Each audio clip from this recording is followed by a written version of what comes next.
Bom, gente, vamos dar início a mais um vídeo para o canal Mente Aberta, certo?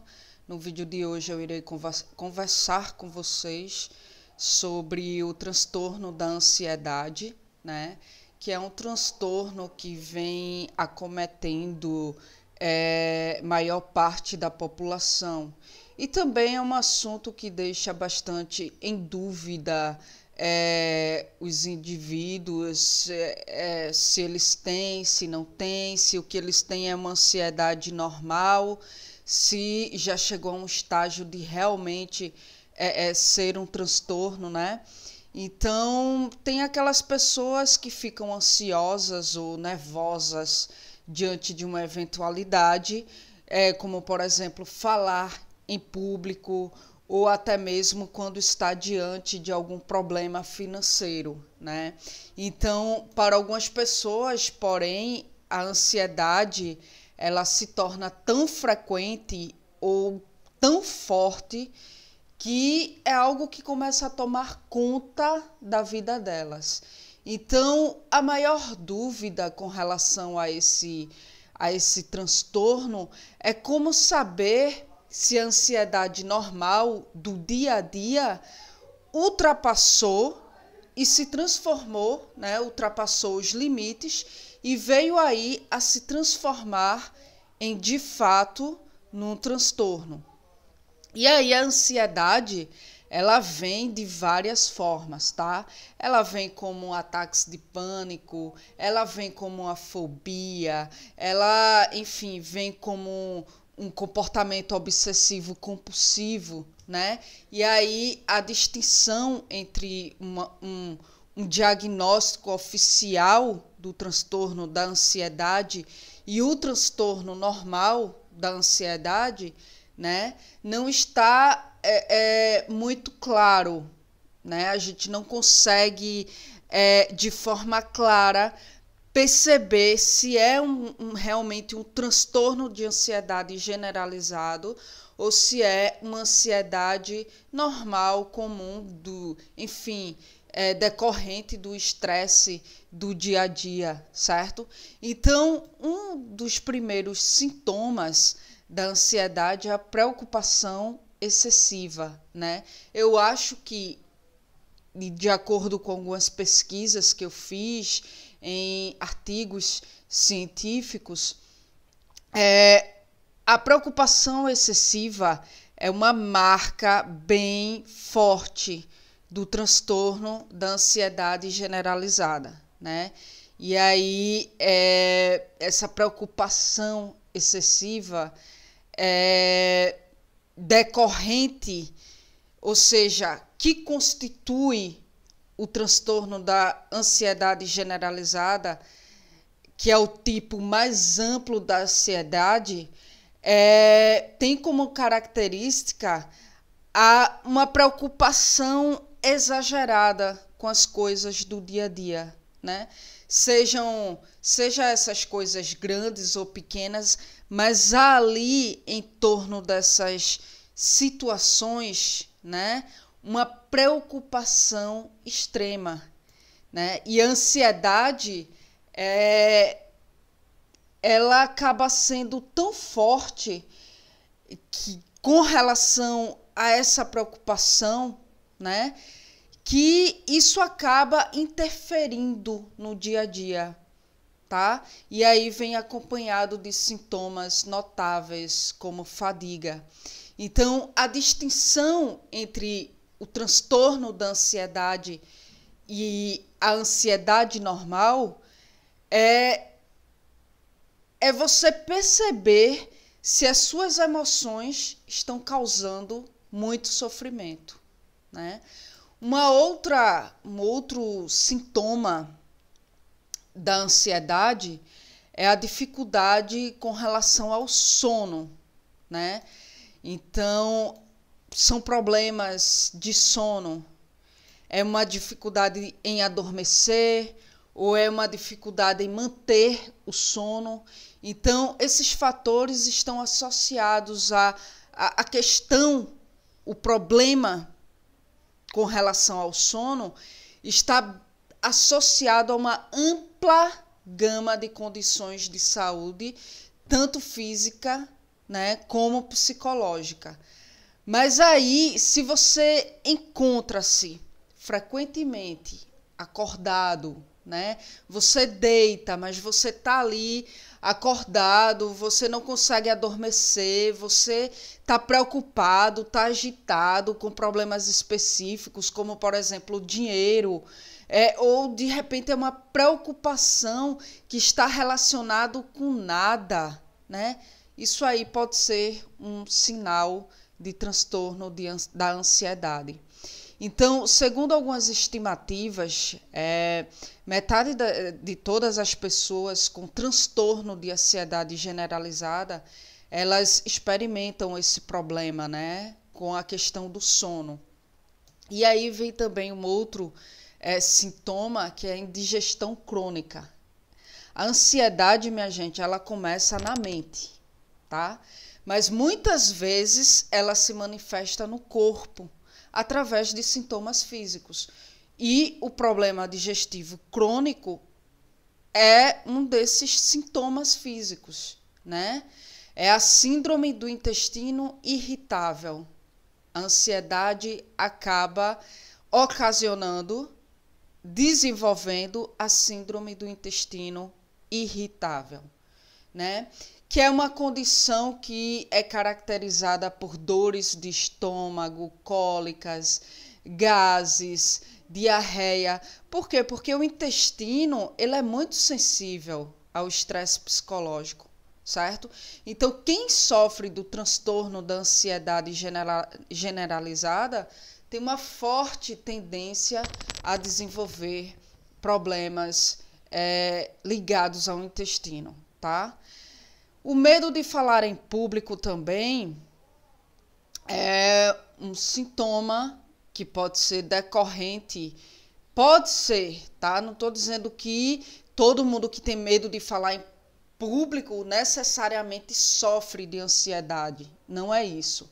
A maioria das pessoas, elas sentem pelo menos um frio na barriga, né? Antes de abordar um grupo de pessoas ou até mesmo estar no centro das atenções.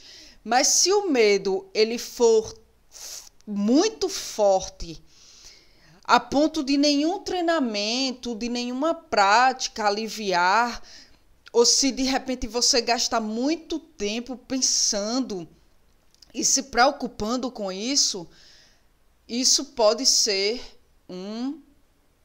uma forma de transtorno de ansiedade social, né, que é também conhecido como fobia social. Então, é uma forma de ansiedade.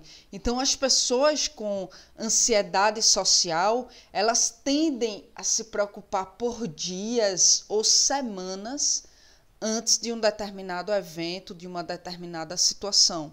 E mesmo quando elas conseguem passar pela situação, elas tendem a ficar profundamente desconfortáveis e ficar pensando por um tempo se elas se saíram bem, ficar pensando no julgamento das pessoas com relação à sua performance diante daquele evento, né? Então, gente, o transtorno de ansiedade social nem sempre vai envolver aí falar para uma multidão ou ser o centro das atenções. Na maioria dos casos, a ansiedade ela é provocada por situações do cotidiano mesmo, né? Como, por exemplo, puxar a conversa em uma festa ou de repente comer e beber em frente até mesmo na frente de um pequeno número de pessoas, né? Nestas situações, as pessoas com transtorno de ansiedade social, elas tendem a se sentir como se todos os olhos estivessem voltados para elas. E elas muitas vezes ficam vermelhas, elas tremem, têm náuseas, elas suam, e inclusive têm dificuldades para falar. E aí estes sintomas, eles podem ser tão perturbadores que eles tornam difícil para uma pessoa de sair, de conhecer pessoas novas e até mesmo progredir no trabalho, na escola ou na faculdade, né? O pânico também é uma forma de ansiedade, tá? Ataques de pânico podem ser assustadores.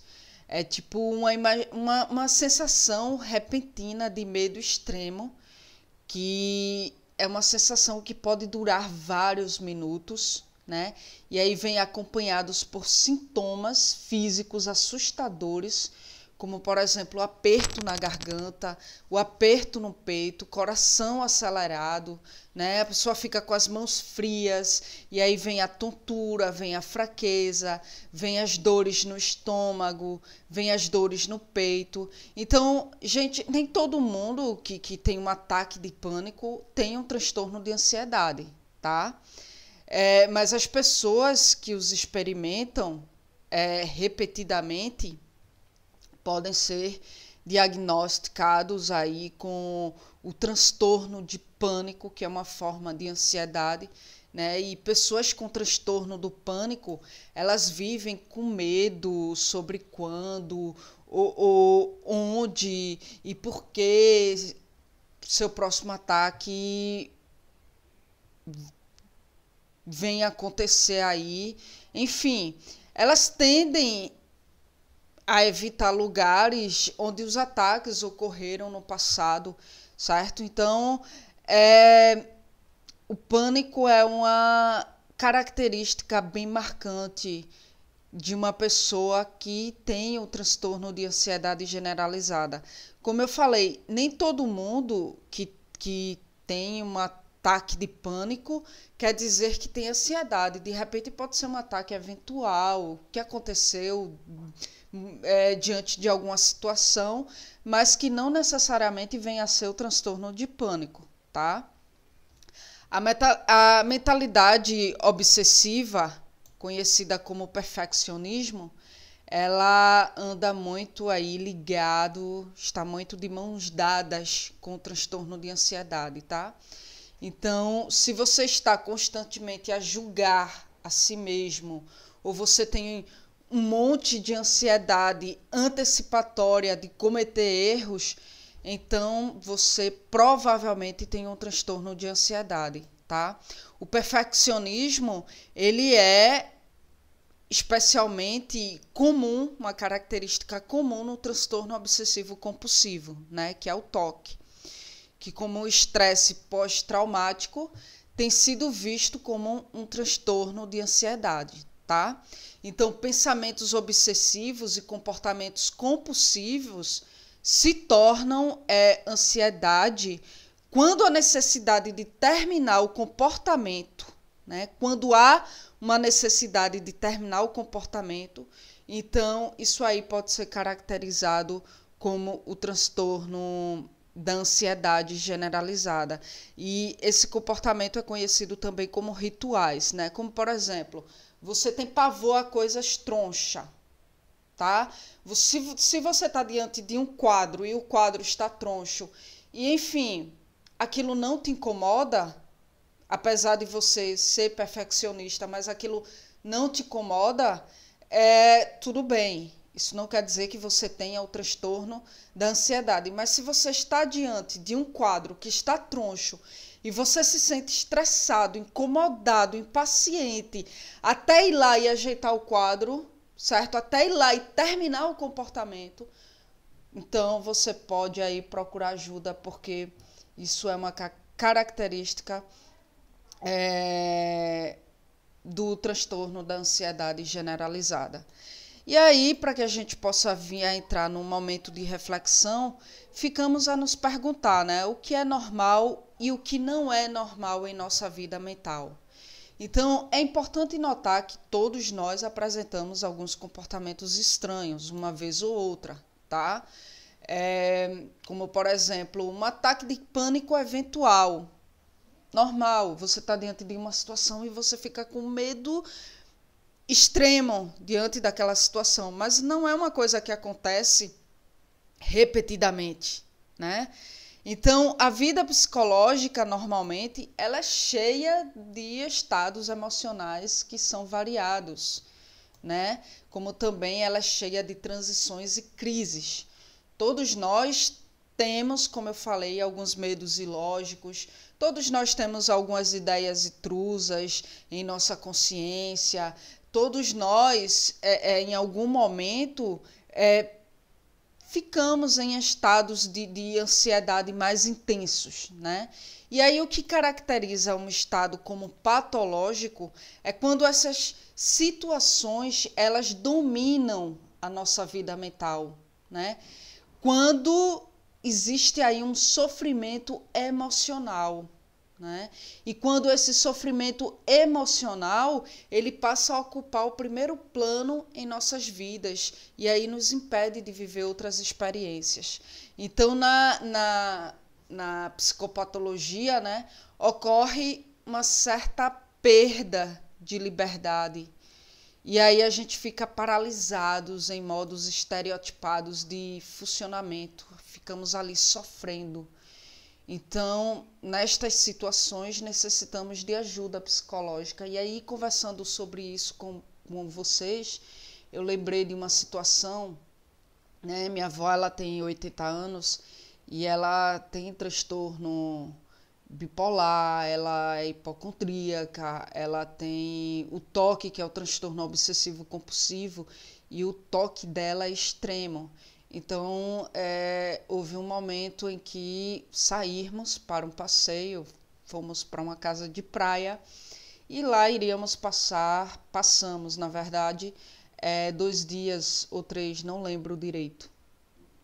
E aí toda a perturbação da minha avó de ir para lá, de ter um lazer,